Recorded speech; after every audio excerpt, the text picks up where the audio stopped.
Congrats on getting beyond $1 million. What got you here won't always get you there. This is a podcast for entrepreneurs who want to reach beyond their 7-figure business and scale to 8, 9, and even 10 figures. I'm Brad Weimert, and as the founder of Easy Pay Direct, I have had the privilege to work with more than 30,000 businesses, allowing me to see the data behind what some of the most successful companies on the planet are doing differently. Join me each week as I dig in with experts in sales, marketing, operations, technology, and wealth building. And you'll learn some of the specific tools, tactics, and strategies that are working today in those multi-million, 8, 9, and 10-figure businesses. Life can get exciting beyond $1 million. Chandler Bolt, it's fucking awesome to see you, man. Great to see you too, Brad. Thanks for having me. Yeah, for sure. So I have known you for, God, I want to say like 8 or 9 years now, which is kind of crazy. And I originally met you, Hal Elrod is a good friend of mine, and I originally met you at one of Hal's events. And as I recall, you had recently stopped going to school to like pursue life. I stopped going to school to pursue business. Yes. Oh man, I was tired of learning how to run a business from professors who have never ran businesses.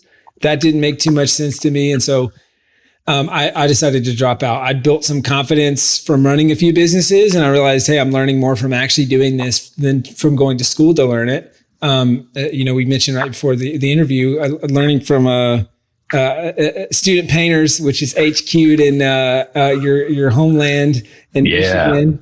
And so I scaled. I was the number one rookie in that franchise in the country and in the country and in the company. And then that gave me a lot of confidence and skill sets to say, hold up, why am I still in school? I'm going to be better off just going after it and starting and scaling companies. Yeah. Well, we have a similar path there that both, Hal and myself and John Rule and a bunch of people grew up in Cutco, which is, there are a lot of parallels between the two there. But for me, the fundamentals of commission only sales were such a big deal in terms of building, creating, organizing, and running your own life.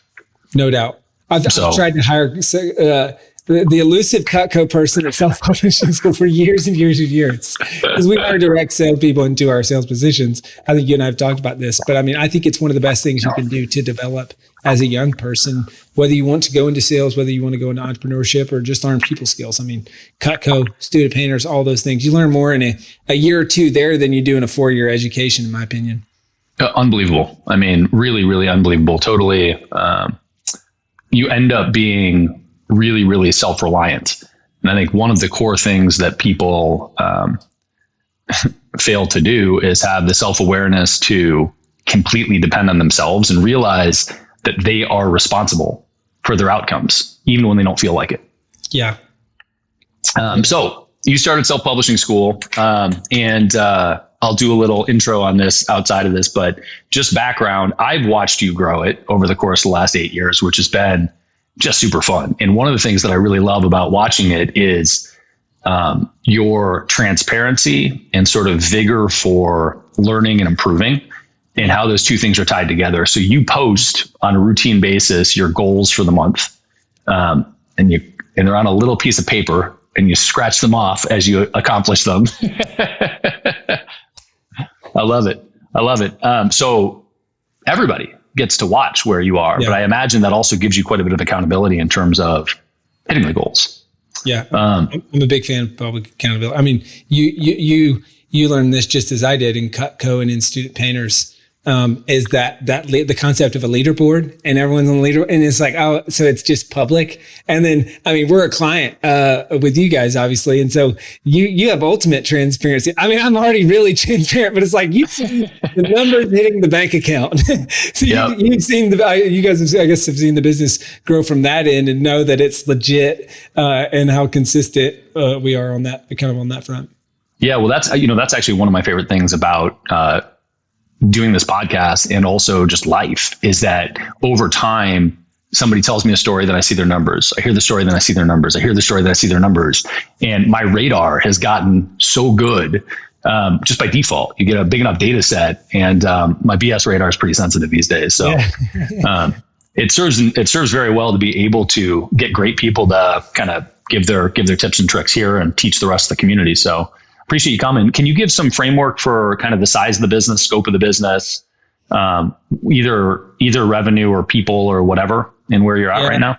We've went 0 to, I want to say it's about 34 million cumulatively in the last 7 years. We did just over 9 last year. We've got mid 30s in terms of full-time employees, have averaged about, I want to say 26 to 35% year over year growth, every year over the past 7 years. So consistent growth and, Inc. 5000, one of the 5,000 fastest growing private companies in America, all that good stuff.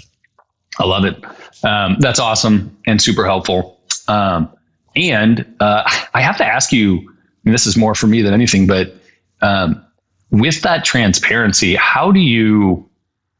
there are always people doing more. Like, how often do you catch yourself in the moment comparing yourself to other people who, by the way, might just be bullshitting about their numbers? Yes. And like, how often are you in that space versus running your own race? In a perfect world, I'd always be running my own race. But I mean, comparison is a thief of joy, and it's stolen a lot of my joy over the years. I'd say, that's great. It's human nature, right? I know I shouldn't compare, but naturally you do. But I think that was eye-opening for me too, is just realizing that almost every number that people say is just false. And it's just high. But then there's also, it's don't compare your finish, or their finish line to your starting point, right? Or I would look up and say, gosh, they're so much further along than me. It's like, oh, well, they're also like in their 40s or 50s, and this is year 13. And they started when the internet wasn't really much of it, like content marketing and online courses. So that, especially early on, and I think one of the most harmful pieces of that is it can encourage you to cut corners. Could you see other people cutting corners and moving faster? And you say, oh, maybe I should just do that. And so you I think sometimes in doing that, you lose your true north. And that was early on when I was just in survival mode, that was especially prevalent, where it's like, okay, I've got to pay the bills next month. So maybe I should compromise on some of this stuff. And I think like leaning a little bit on compromising and then just realizing like that is a short-term game and it's just not worth it. And so build things to last and enjoy the journey, which is way easier said than done. But that's where I've tried to get back to over and over and over again. And I've got this little wooden plaque that I've been moving around lately, but it's usually on my desk. And it says, until further notice, celebrate everything. And cause I realized that it was always about the next milestone and the next checkpoint and the next whatever. And it's the thing I talk about with my team all the time is about the windshield mentality, right? There's a reason why when you're driving in a car, the windshield is this big and the rearview mirror is this big, right? It's because we're made to look at what's next. And it's always about what's next. And the best is yet to come, right? But in doing that, you can just skip over all the wins and fun parts. And so it's been, how do you balance that with enjoying the journey and saying, hey, if I don't wake up every day enjoying this, then why would I do it? Why am I doing it? Right. And so finding ways to enjoy the journey, which I feel like you're really, really good at. Man, I appreciate that. And I think that's really insightful. There are a couple good lines there that I'm sure I'm going to make a meme out of for you. I came to the conclusion that I was getting pulled in two directions consistently over the course of the last 15 years. And one was I really wanted to build something. And I wanted to create and build a business that would provide a lifestyle and a future and stability and all these things, right? And also credibility and ego and the things that maybe shouldn't be as big of a driver, but they are, right? I am tied to the business. Yeah. But inevitably, I would think I need to go live. Like I need to go on an adventure. And then I'd go on an adventure and I'd be gone climbing a mountain or something. And I'd be out there climbing and I'd be thinking about building the business. I'm like, I got to get back and do the business. And so over time, my drive has been to create alignment through the process. And how do I do these things to create alignment? And somewhat ironically, one of the ways that I'm doing that is this, right? Having deep conversations is what builds relationships. Yeah. And I just got back from this trip to Antarctica with a bunch of killer entrepreneurs. And I think that unique environments help drive those relationships even faster. So I'm with you 100%. Can you give me an example of something that when you were starting, like when you were 0 to 1 million or 2 million, where you did cut a corner, that today you handle it totally differently? Like you're like, oh, it was necessary to do that when I was smaller. I felt like it was. And now that I don't have the same cash flow crunch, I just handle it totally differently. Probably just putting customers first in the business. And I think early on it was, you start it and you're very customer centric, and it's like, oh, you got to grow. And then you lose sight of without customers, we don't have business. And then in that, it was just making decisions in the day in, day out that are fiscally smart, but not building a long-term, solid business with happy customers. And so I think that was where I lost my way. I mean, I discovered, I went to an offsite and found out from one of my employees, my business partner was trying to kick me out of the business. We went through mediation. I negotiated a buyout right about the time when I thought I was going to make money. Because a lot of people think, oh, I'm going to have a 7-figure business. I'm going to be rich. 7-figure business means you might have a 6-figure job. Might. Right. And oftentimes you don't even, but then I just remember at that point when I was about to finally say, all right, I'm finally going to make at least like a livable amount of money, went multiple 6 figures in debt, borrowed out of my family's retirement, to buy out my business partner, and that was when I think it really, like, the pressure got to me.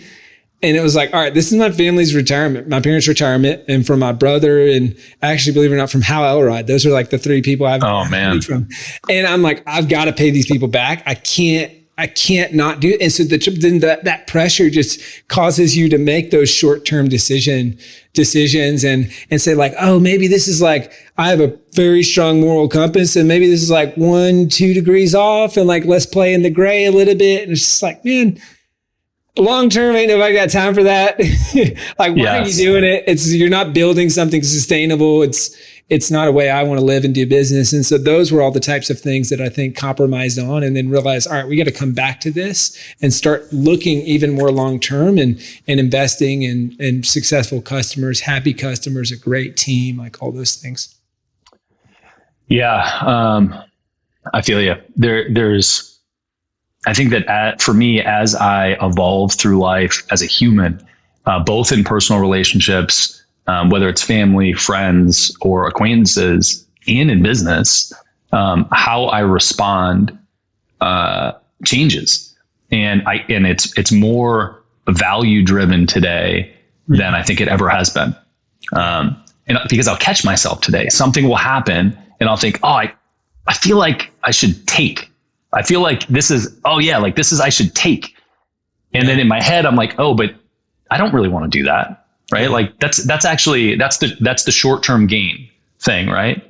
And really what I want is actually the best thing I can do is not negotiate for the best deal, but negotiate for the relationship. Yeah.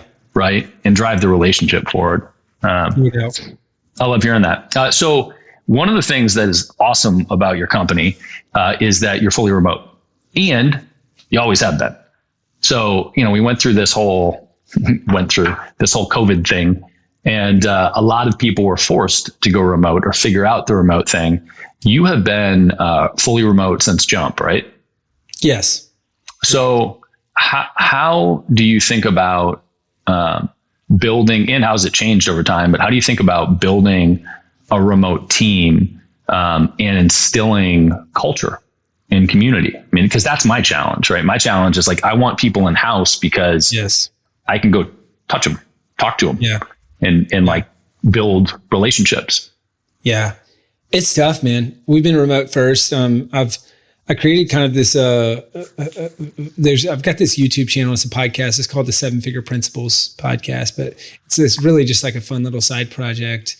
Because entrepreneur buddies kept asking me all these questions about business stuff. And one of them is one of the videos I created was how do you create culture on the team, on a remote team. And I think there's a few core components. And at the end of the day, I'm still somewhat undecided.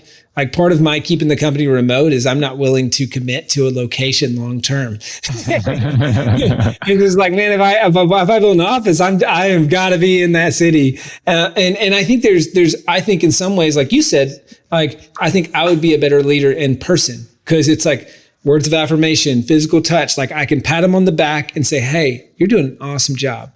And if I'm in a virtual company, I just don't see them, right? It's in Slack and it's stuff like that. And I've been told that, my communication via text is not as good as in person to person or on the phone or whatever else. Is like I can confirm that. A jerk. Yeah, not as good. Yeah, I mean, nowhere near as good, and I think sometimes it just pisses people off. And so how do you balance that? But I think there's a few fundamental things that we've done. All meetings are you have to be on video. So it's Zoom with your camera on.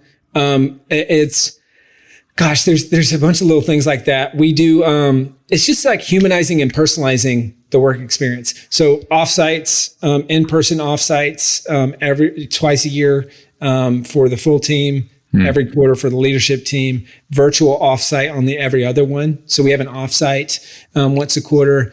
And then there's, I'm really drawing a blank on a lot of this stuff right now, but just like a ton of things like that are saying, okay, culturally, how do we do this?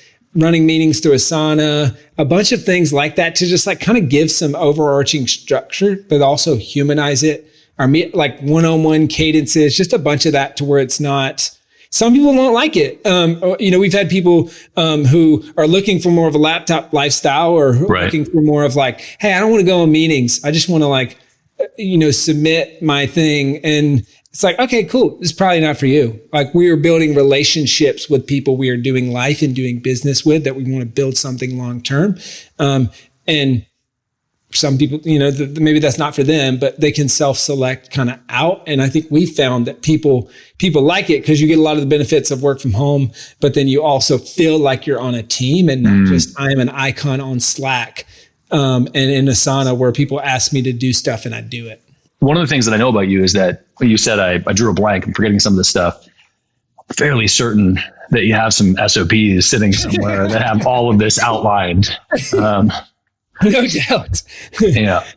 So that's why I recorded those videos. To be frank, is like I'm like, okay, I've been asked this 5 to 10 times. And then I know I'm going to be asked it dozens, if not hundreds more times. So let me record the best definitive video. And it's not to sell something. Like I don't have something like I don't have anything to sell on that side. It's just, I want to comprehensively answer these questions in the best way that I know how. And then say, let's hop on a call afterwards if you have questions, but here's the video, here's the SOP. And with that, it's bringing leveraged impact, right? And bringing leverage to what you do. So we talk about this concept of leveraged impact with a book. So how do I crystallize my information in a book? Do that once. That book goes on to impact thousands, tens of thousands, millions of people. But how do you also, at least this is a question I ask myself, search for that in the day-to-day? Where it's, okay, if I want every employee that we hire from here on out to understand how we run meetings, well, why would I not record that video? And then I also can, when my buddies are like, hey, how do you run meetings or how do you do your offsites?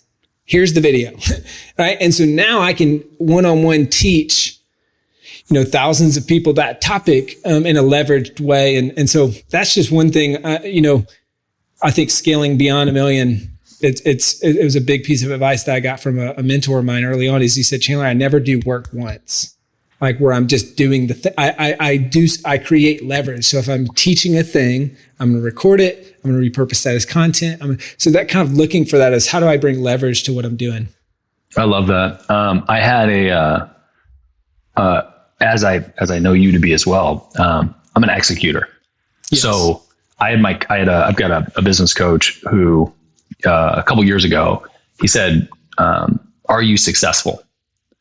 And I was like, I don't know. I don't know what that means. And he was like, well, let's talk through that. What does that mean? He was like, what makes you feel successful? And I was like, it makes me feel successful when I get shit done. And he said, well, why don't we reframe that? And let's think about it this way. If you get something done and you didn't teach anybody how to do it in the process, you failed. Yes. And your new measurement for success is teaching somebody else how to do something so that you don't have to do it again. And I thought, man, that's a very good reframe. Yes. Kind of similar of like the difference between efficiency and effectiveness, right? Efficiency being getting things done quickly, and effectiveness being getting the right things done. And I feel like that's almost one of the hardest shifts. I'm sure you've went through this as well, is, growing up in kind of a blue collar environment, running a house painting company, running a landscaping business. It was like, okay, I did the work and then I see it. Like the house looks better, the landscaping looks better. And you kind of train your brain to being productive is checking things off of a list and instantly seeing visual proof that I did it. Which, how do you do that? Well, you do the thing yourself, right? And so then you kind of train your brain to where it's like, okay, being effective is checking off a bunch of things off of a task list and then seeing that it was done, versus exactly what you're saying, right? Which is taking the time to teach someone something, and then now I don't have to do it. Well, if I'm not doing it anymore, I'm not viewing that as effective, or as I'm not viewing that as getting things done, even though it is getting done, but just not by me. Right? So I feel like that was almost, and still even to this day, is peeling back the layers of that to, okay, am I being effective over being efficient? Because if I'm just getting a bunch of things done efficiently, well, then I could be getting the wrong things done. And then fast forward 10 years, I'm still doing all of these same things and my business is at the exact same spot. Oh, I'm very much still going through all of that, Chandler. That makes two of us. Yeah, this is a daily, weekly, monthly struggle where I'm like, am I making the best use of my time? And actually, one of the challenges that I've had as of late is leaning so far in the other direction of this sort of paralysis around, am I using my time as effectively as possible? And I get caught in the trap of which thing should I be spending my time on? Yeah. And so I toggle back and forth on this, just do something and make sure you're getting something done. And make sure it's the absolute perfect thing to be doing in this moment. Yes. And I think most people, I mean, like you said, you and me are, I feel like, both very much default to action kind of people. But I think most people, it's just do more faster. Like, stop thinking about it and just do it. But then when you're on the kind of end of the spectrum, I think that we are, and I think there's probably a bunch of people listening to this who maybe say, hey, that's maybe more so me as well. Well, then it's okay, let me slow down to speed up and think about what I'm doing versus just doing. Yeah. It's an interesting game trying to figure out the balance between those two things. But I very much, I refer to myself as a recovering perfectionist. And I had this quote all over my house for a decade that said, to have a standard of perfection is to have no standards at all. And it was the reminder that I need to stop planning. I just need to do it. I just need to do something. So yeah, I get it. For me, I'm trying to lean in the direction of just get more shit done faster. Right. Yeah. And you can always redo it later, but I really don't want the haphazard, misguided souls to misinterpret that as put out subpar products. No, right. No. What it means to me is put out a very scaled down, but very good version. And I can always do another one later. So remote culture, we talked about some of the tactical stuff. From kind of a strategic perspective, how do you tee up the remote culture? How do you find the right people that are going to work in a remote culture? Certainly one of the benefits is you can hire people from anywhere. What are there parameters you stick to seek out the specific remote employees? Or would it be the same as the in-house ones? How do you think about that? Yeah, that definitely is an advantage. So tee up the work. I use it as a benefit in recruiting. Now it's weird because the pandemic changed a lot of things, and some, like, it's helpful in the fact that more people are like, oh, work from home. I can do that. I have done that. I want more of that. So we're fulfilling a need there. Whereas I think it was actually for some people an objection of like, hey, I don't know. Like, I kind of like going in the office. Like, I don't know how I'm going to do with that. So there's that. But then I think on the flip side, a bunch more people are doing it now. So it's less of a selling point. Whereas I kind of feel like it was a little bit of our sweet spot. It's like, hey, if you're tired of this, come work at self-publishing school. You're going to love it. And now we anti-sell, and I guess this is maybe less prevalent or less needed now, but we still definitely do it. We anti-sell. They're like, hey, if you're looking to the laptop lifestyle, work from the beach, barely work, all that, this is not the place. Like, you definitely don't want to come here. You're going to be challenged to grow. You're going to work harder than you've ever worked before. And you're going to grow. And so I really sell against that. And so that's kind of how we tee it up, and we use it in the work culture. And I maybe toe the line on hiring compliance here. But I very intentionally love hiring people from the Midwest. I think it's and I actually try to stay away from hiring from major cities. And then obviously when you're going, it is kind of a pain in the butt to have to manage all these different state agencies. Like, that's a job itself. And so we try to hire in states where we already have employees preference. But I really love hiring in places where I can pay a great wage and they have a low cost of living. And I love, the Midwest and the South because, you've got really just blue collar, like bring a lunch pail to work type people that aren't entitled, aren't going to complain, and they have good values, good integrity, hardworking. Like, there's just so many things that come with that I love hiring those people. And then I can help create an amazing life for them as well, where they're like, oh my gosh, this is a breath of fresh air. I couldn't get this job locally. But now I'm getting challenged. I'm getting compensated in a way that I've never been before. There's growth opportunities and all that. So I found a real sweet spot, and a win-win. I mentioned, before the interview, we got a ton of employees in Michigan and a bunch of other places in the Midwest. And that just works so well. I love it. They love it. And it's a win-win. Yeah, I mean, obviously you can't go wrong from hiring people from Michigan. We're all superior humans. Lake Superior. Yeah, exactly. Which is very cold. Yeah, there's that level of toughness and grit when you grow up in the Midwest. It's like, oh man, you've seen some stuff. You've been through some stuff. Your barrier of complaining is just a lot higher than most people. Well, you saw, I mean, I'd say mine in particular might be, but you saw in Austin a week ago or 2 weeks ago, there was a quote unquote freeze and the whole fucking city shut down. Right. Yeah. It got cold and the city shut down for a day. Yeah. Yeah. And, for me, I was out of town, but our office closed, unbeknownst to me. And afterwards I heard about it and I was like, wait, what?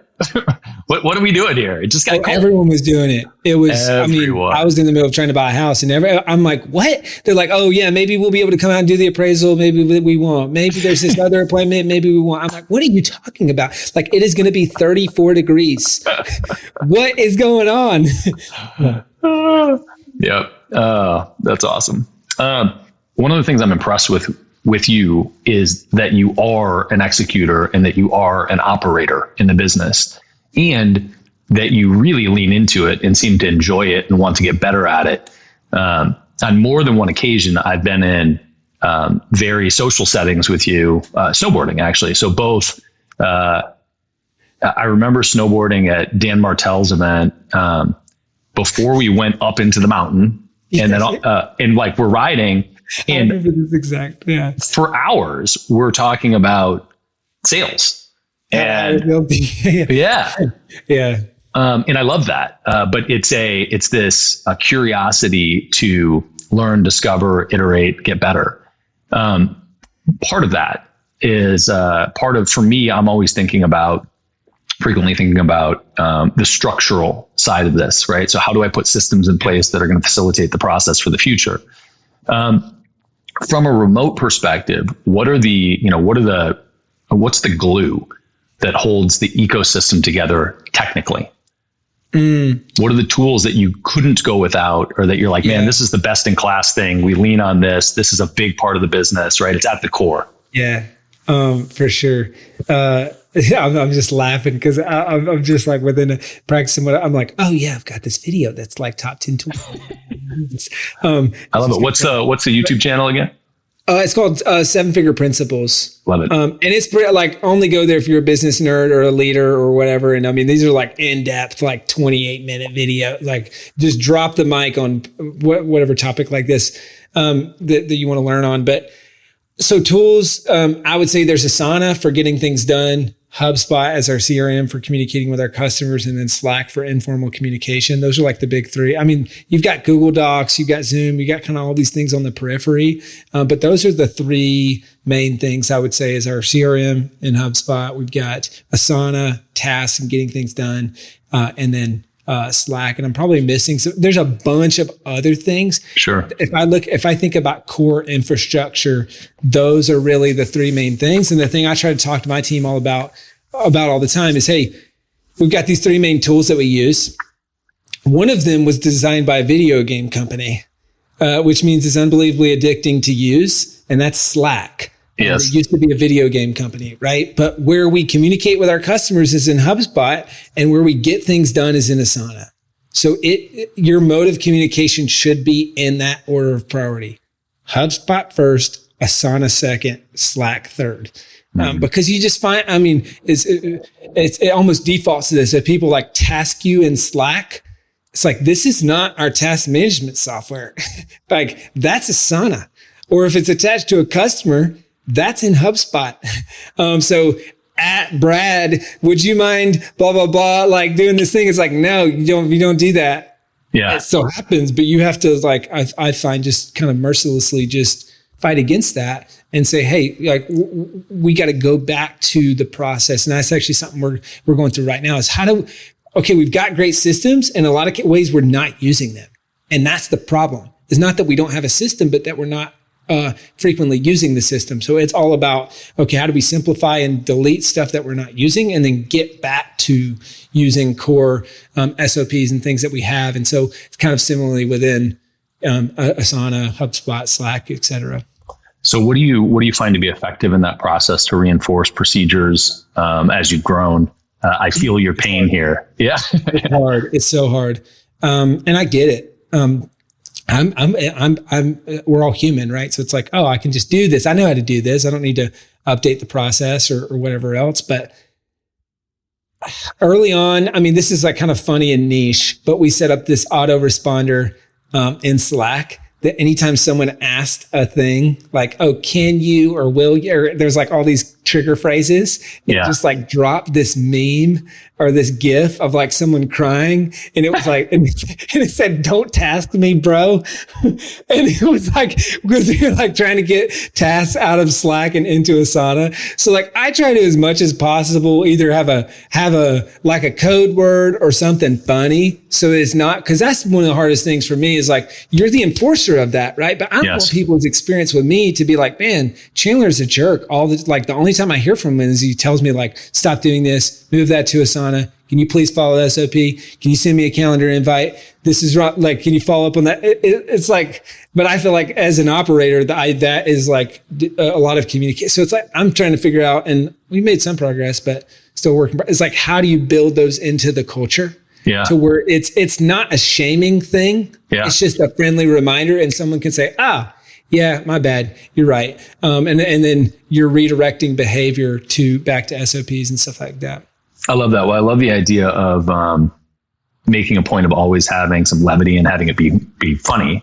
And our reinforcement points we have a couple things. One, we have some basic onboarding rules. And one of them, I love what you said about Slack being the addictive tool built by video game designers, and also the hierarchy of how you should be in the platforms, right? If you're in Slack, in your world, you're talking to team members, right? Yeah. If you're in Asana, you're doing work. And if you're in HubSpot, you're interacting with customers. Right. We have a rule that is Slack is only for urgent communication.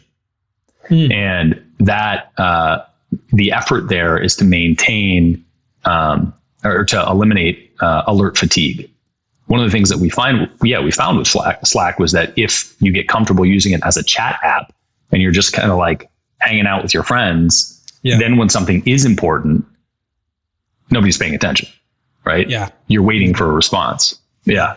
I like the funny memes too. I was talking to Tucker Max the other day, and he was talking about his transition from out of his business. So he is no longer the operator there, and hasn't been for a while actually.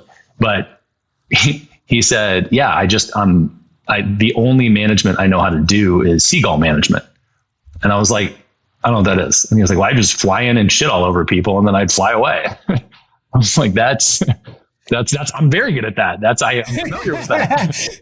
That's precisely what I need to get better at, or why I need other managers. I want to talk about sales and marketing a little bit, because you said that the YouTube channel was a product of, you said the YouTube channel was basically a product of just needing to create some videos so you could stop explaining things yourself.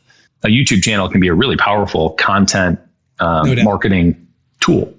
And in some ways, your whole or a huge part of your value prop as a company at Self Publishing School is writing a book as a content marketing tool. Yes. Right. To promote whatever brand. So I want to hear how you think about writing a book when you are sort of a fledgling entrepreneur, like you're sub 1 million, and what that might serve, how that might serve you, and whether it should be a priority then or not, versus when you are 1 million, 5 million, 10 million, what a book can serve as there. And you can tie in YouTube however you see fit, but. I think under 1 million, it's using a book to get your first or your next customers. And when you're over 1 million, it's solidifying frameworks so that you can scale. Right. And so when I think about, with my book published, right, like the first edition of this book, I published it in 2016. And actually had a book before this that helped us go from 0 to $1.32 million in the first 11 months or so. And we used the book to get leads, and leads to turn into Self Publishing School, right? Then did this book in 2016. And then that has kind of been like, that book's brought in, millions of dollars in customers, and probably millions of dollars per year in customers. And so that was kind of getting early traction. And then now when I came back and wrote the second edition, it was solidify frameworks and scale. And so we've had so many just rip-offs and all that stuff of just like everyone who's ever written a book thinks they can teach people how to write and publish a book, right? And so it is a very competitive market.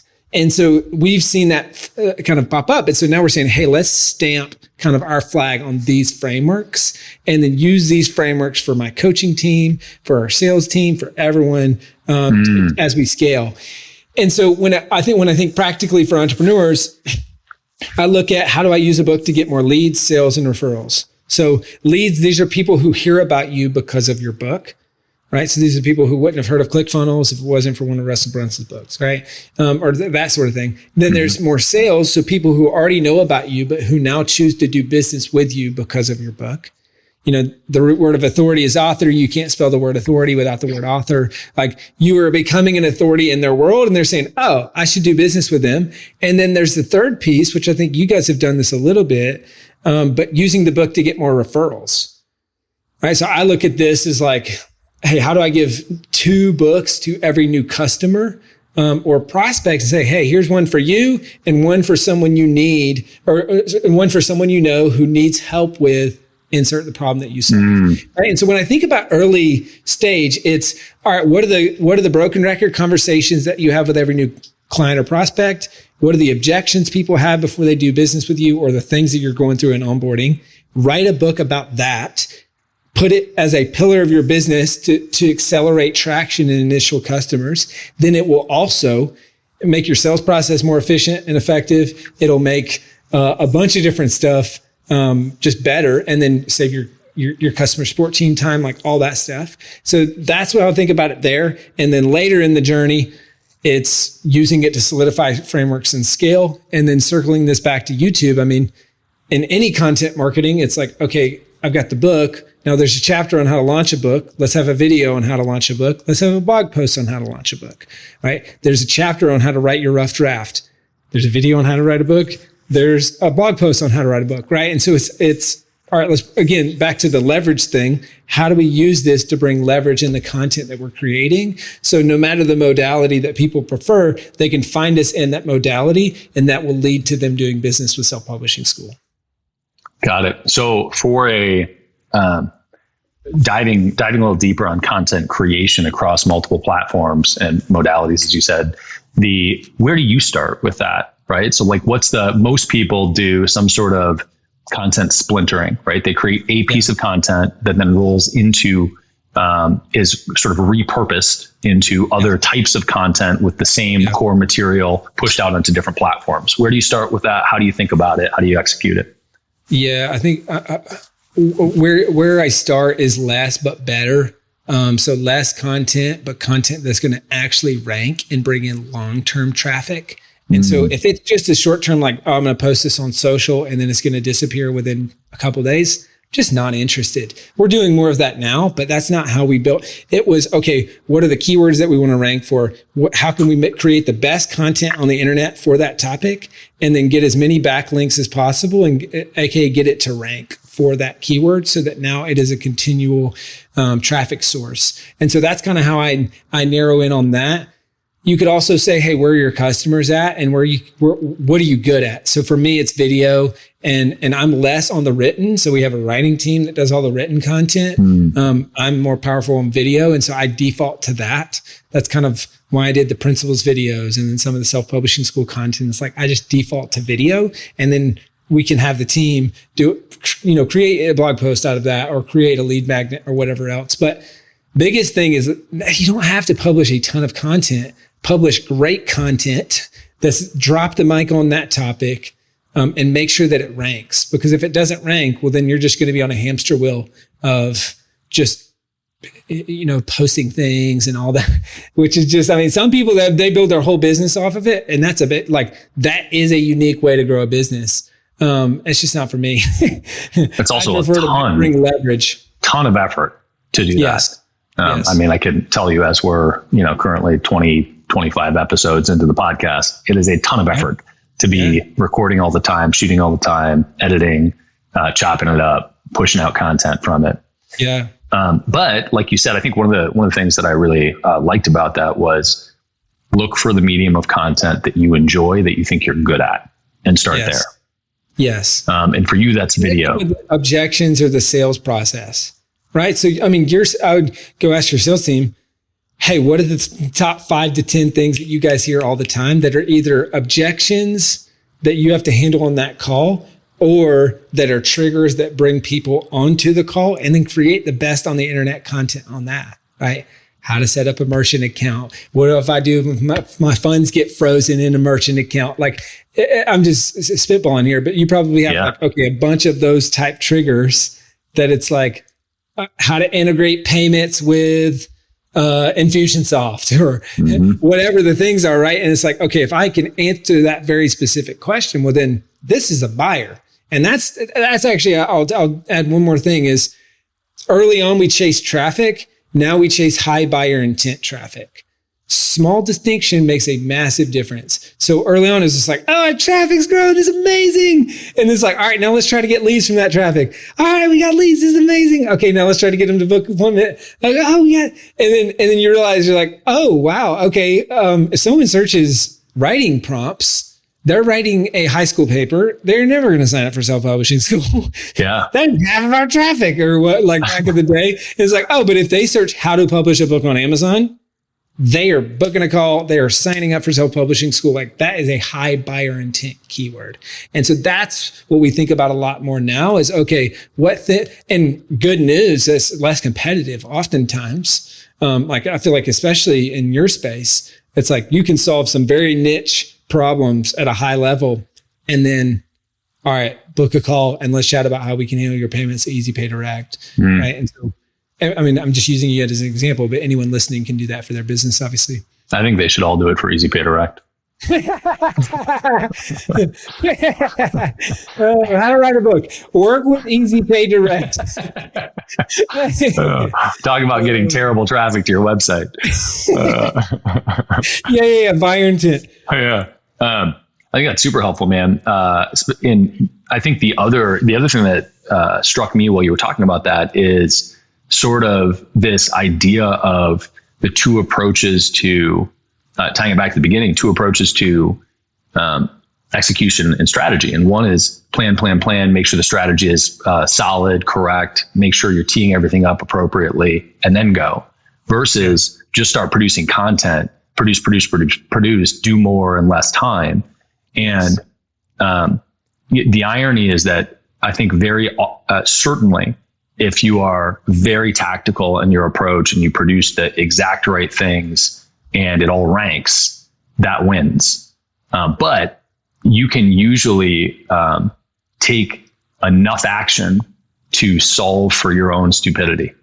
Yes. Oh, no, right. No. You can outact the strategic thinker with just more grunt work. And I don't think that's my whole business growth strategy personally. I mean, I am now learning to be more strategic. It is like one of the biggest weaknesses I feel like I have in business. And I'm reading books. I'm doing all the same peppering of questions of you up the mountain about how to scale a sales team. I'm now like, that is the thing that I'm really, and you can get to $1 million or your first 10 million or whatever, just by defaulting to moving forward. And then to your point, then slow down to speed up because you got the funds to do it. Yeah, ultimately I'm with you, which is, I want to just make sure something gets done, and over time I'll figure out the best way to do it. But I also learn through doing, right? Through executing. So if I can do V1 and then learn the lessons as we go, that allows me to be more strategic. And to me, that's been one of the biggest lessons as I've grown is I talk to people that have small businesses and they're tripping out about every detail. And I'm like, just go do something. Worry about that later. Yes. Do more, worry about it later. And so one of my lessons as I keep growing is now it's time to be more strategic. But until I had a big enough data set and enough revenue where I could be more strategic, it didn't matter that much. Agreed. Default to action, then learn from the data and get better, right? I love it. Cool, man. Well, I have lots more questions, but I also know that you've got a hard stop. Where can people find more about you? YouTube channel, anything you got going on right now? Maybe a book you want to talk about? Yeah. So I just had a new book that just released at the time of recording this here recently. It's called Published: The Proven Path from Blank Page to 10,000 Copies Sold. You can get the book on Amazon. I narrate the audiobook, recommend the audiobook. If you're an audio person, you can find that on Audible or anywhere else that you listen to audiobooks. And then for friends of the podcast, I want to give away a bunch of free physical copies of this book. Love it. So first 50 people in the US, I will print, pack, ship everything to your doorstep. Just let me know where to send it. All you have to do is go to publishedbook.com/Weimert. So Brad's last name. We've got it's a spelling test along with, you're going to have to, if you want a free book, you got to learn how to spell Brad's last name. That's right. So publishedbook.com/Weimert. That's WEIMERT.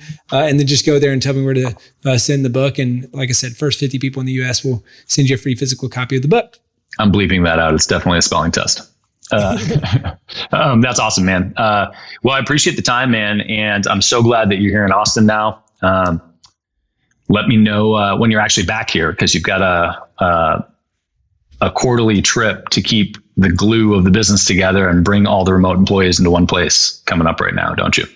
Yeah, we're going to build some relationships and fix some things and make the systems better. So that's when I'm hopping on a flight in a few hours. But Brad, likewise, thank you for having me here, man. And just give you guys a shout out is you guys have been unbelievably helpful on our journey to growing and scaling, and you being you and your team at Easy Pay Direct. And I know that Hunter, who's one of my right-hand guys, is like, man, they're so helpful.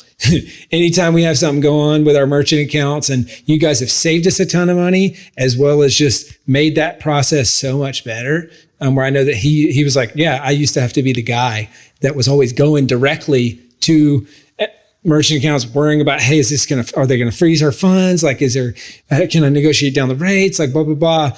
You guys have just handled all that stuff and done it at a very, very high level. So I'm very appreciative to you, to your team. I mean, you guys are awesome. I appreciate you. I appreciate that, man. Well, we're happy to help however we can. And we definitely have a great team here. So thanks again for the time, man. Looking forward to next time. Thank you, Brad. Thank you, man. See ya. If you learned one thing on this episode, share it with another entrepreneur. They need to hear it. Also subscribe so that new episodes just show up on your phone.